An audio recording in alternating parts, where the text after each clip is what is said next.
Assalamualaikum warahmatullahi wabarakatuh.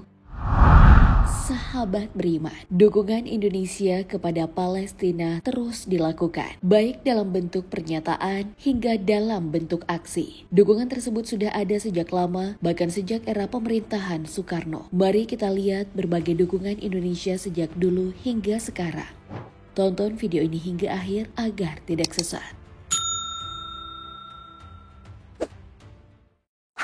Kita mulai dengan flashback ke masa sebelum Indonesia merdeka. Salah satu mufti besar Palestina, Syekh Muhammad Amin Al-Husaini, mendukung terang-terangan perjuangan kemerdekaan Indonesia. Sejak dukungan sang Syekh diumumkan secara terbuka lewat radio, masyarakat Timur Tengah kemudian memenuhi jalanan Palestina sebagai tanda solidaritas kepada Indonesia. Tak hanya itu, salah seorang saudagar Palestina bernama Muhammad Ali Taher juga dengan senang hati menyerahkan sebagian hartanya untuk membantu perjuangan Indonesia.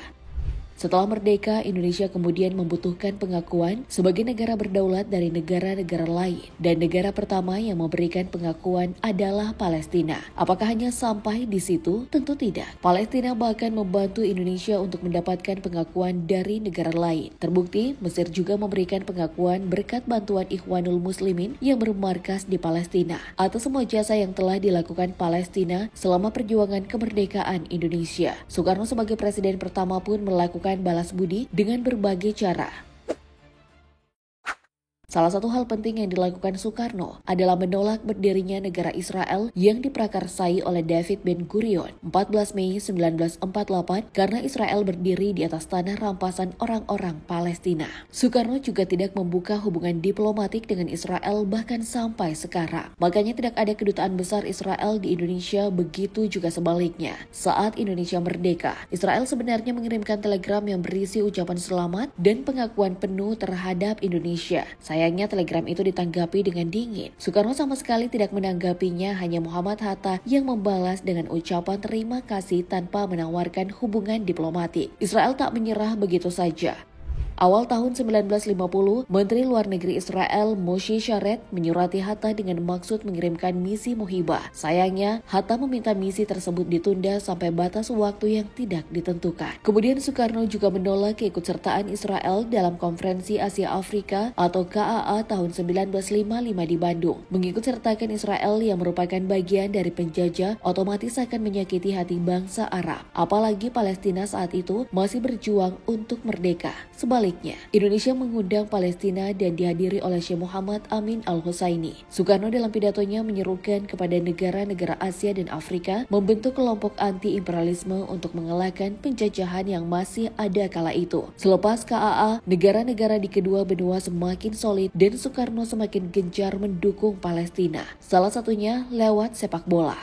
Tahun 1958, Indonesia berkesempatan untuk bermain di Piala Dunia. Saat babak penyisihan, Indonesia berhasil mengalahkan Tiongkok lewat selisih gol dari 3 pertandingan. Laga pertama, Indonesia menang 2-0. Laga kedua, tim macan Asia harus takluk dengan skor 3-4 dan laga terakhir selesai dengan hasil imbang. Indonesia pun berhak lolos ke babak berikutnya. Sayangnya di babak kualifikasi terakhir, Indonesia harus bertanding dengan Israel. Soekarno jelas menolak. Bagi presiden pertama Indonesia itu, bertanding dengan Israel sama saja mengakui adanya negara tersebut. Alhasil, tim Indonesia yang diperkuat oleh Rama, Mawili Sailan, dan Tan Leong Ho tak jadi berangkat. Mimpi untuk mencapai Piala Dunia hilang sudah, semua demi membela Palestina. Tak sampai di situ, saat Indonesia menjadi tuan rumah Asian Games keempat pada tahun 1962, Soekarno lagi-lagi memperlihatkan keberpihakannya pada Palestina. Kontingen Israel saat itu tidak diundang. Alasannya jelas, Soekarno menganggap Israel sebagai penjajah, makanya harus diboikot. Sikap Indonesia pun mendatangkan kritik dari berbagai pihak, termasuk International Olympic Committee atau IOC. Setelah gelaran Asian Games rampung pada 7 Februari 1963, IOC pun memberikan sanksi dengan menangguhkan keikutsertaan Indonesia dalam Olimpiade. IOC menilai bahwa Indonesia telah mencampur adukan olahraga dan politik. Bagi IOC, ajang olahraga harusnya bersih dari unsur politik alias harus netral. IOC akan membatalkan sanksi tersebut jika Indonesia mau berjanji tak akan mengulangi hal yang sama. Soekarno pun jengkel dengan pernyataan IOC. Menurutnya, IOC lebih dulu mencampur adukan olahraga dan politik. Hal itu terang-terangan disuarakannya dalam Buletin Kenevo edisi pertama yang terbit pada Juli 1963. 3. Soekarno berkata, mari berkata jujur saat mereka mengucilkan RRC, apakah itu bukan politik? Saat mereka tak ramah dengan Republik Arab Bersatu, apakah itu bukan politik? Saat mereka tak ramah pada Korea Utara, itu bukan politik? Saat mereka mengucilkan Vietnam Utara, itu bukan politik? Saya hanya sedang jujur.